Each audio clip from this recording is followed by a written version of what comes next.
Hello. Uh, a couple months ago, I had this idea or this question that I sent to Cliff Ravenscraft, who is the podcast answer man, and it was about uh, podcast recording tools or devices, gizmos. Uh, his recommendation has always been one of these. This is an Edirol handheld portable recorder that has a very shiny front that was kind of shiny. Anyway, so this is an excellent recorder, but my problem with it is that it uses AA batteries, and also it's covering part of my face. But AA batteries. So AA batteries are basically consumables that you use and then throw away. And as an environmentally conscious kind of person, I don't like that. Not even the nickel metal hydride, because my experience with the nickel metal hydride is that while you can use them a bunch of times, they leak energy, and in my experience, they've always been discharged when I wanted to use them. What I've always, what I found more likable is like the lithium batteries that we use in digital cameras and cell phones, where they hold their charge for a long time, and it's more convenient to recharge them, and uh, and so on. Um, so what I'd wanted was some kind of gizmo that used a lithium battery. And Cliff's response was, "Well, double A's are pretty good. He likes them. He likes this Edirol. He likes this thing a lot. He uses this all the time. He even prefers to use his Edirol for record, doing the main recording of all his podcasts. But uh, uh, so at the time, Apple's iPod Touch, which that's this is the newest. Okay, there it is. This is the newest version of the iPod Touch. This had not been released at that time. It was released about 2 weeks afterwards. So his suggestion at the time was to look at iPhone or iPad or something like that. Um, and those are interesting possibilities. But this one has a lot of interesting capabilities. For instance, that little dot right there is a camera that faces forwards, and there's another camera that faces backwards. This is just like the iPhone 4. Uh, and one of the applications that comes with, or that you can buy with it, is iMovie. Okay, whoops, sorry, iMovie. Okay, now, uh, so I just used the iMovie that's in this thing to record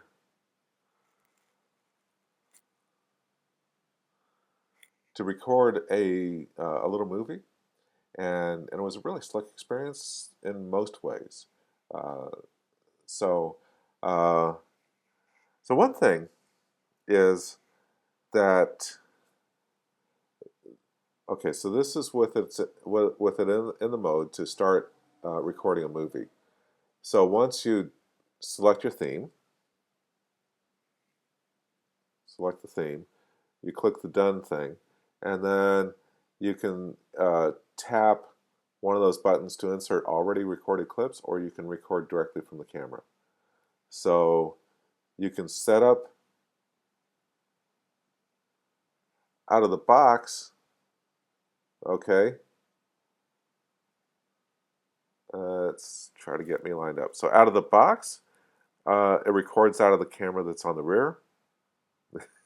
That's a weird effect.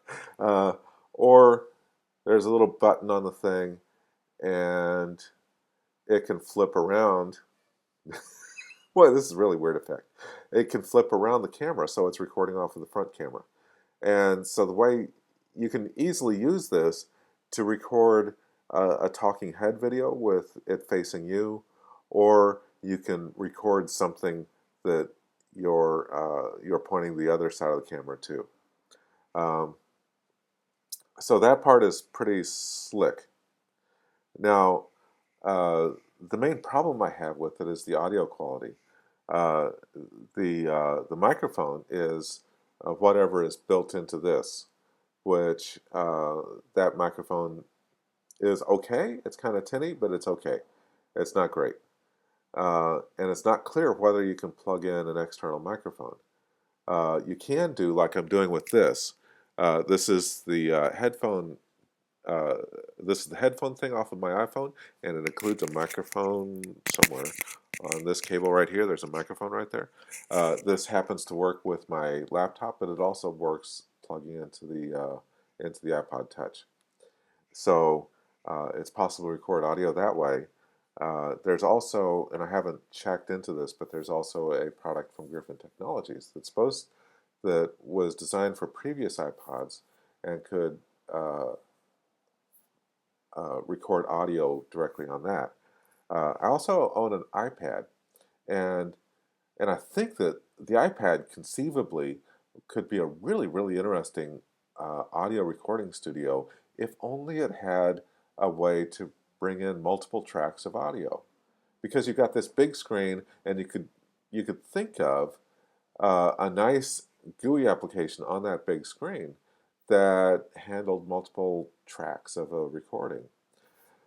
But there isn't a way to bring in multiple tracks on on the audio on that because there's only the headphone jack, and while this thing works with that headphone jack to be a recorder, it's only one track.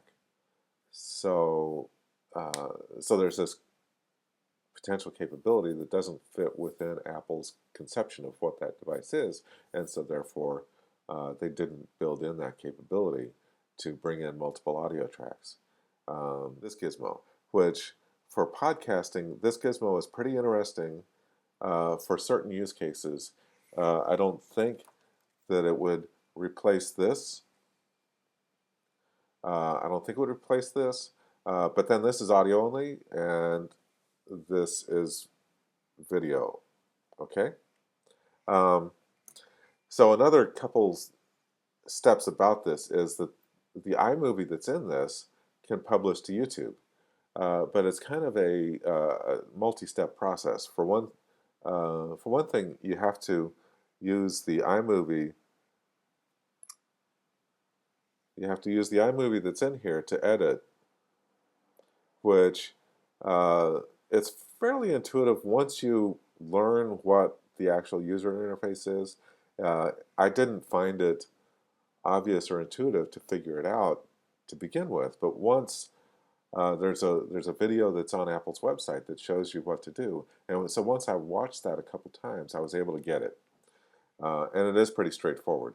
But then once you have the video finished, you do an export from iMovie, and that doesn't publish directly to YouTube.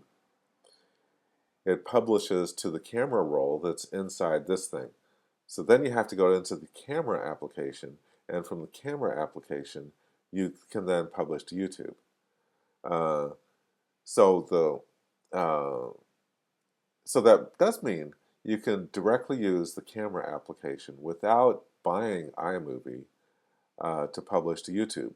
But if you just use the camera application, it's just a straight movie. There's no chance to edit it any. And the advantage of iMovie is you can edit, but you cannot publish directly to YouTube. And so the step of going from iMovie to the camera application to YouTube is well, it's two steps of conversion or two steps of export because you have iMovie exporting, so it's in the camera application, and then you have the camera application exporting again so that it can go into YouTube. And then there's the data transfer of shipping it to YouTube, which that's many megabytes of the 2 minute video that I recorded earlier. When I exported it using HD video quality, it became 35 megabytes of audio, or 35 megabytes of a video file, which if this were instead an iPhone, think about the data charges on 35 minutes of data transfer. Uh, but this has Wi-Fi built in, so theoretically that's free. Uh, but it means that you have to find a Wi-Fi hotspot in order to publish. Um, so I've rambled on for about 10 minutes with this. It's pretty good. It has its limitations. Uh, oh, it's also an iPod, so that means you can listen to music and all sorts of other things. But and it also has all those other applications that you can get for iPhones and whatever. It's a really interesting device. And the fact that it has iMovie that you can get for it provides an interesting avenue for podcasters and other video producers to do video production in the field. And and I did my little video, and it felt like I had a movie production studio right there in the palm of my hand. It was pretty amazing.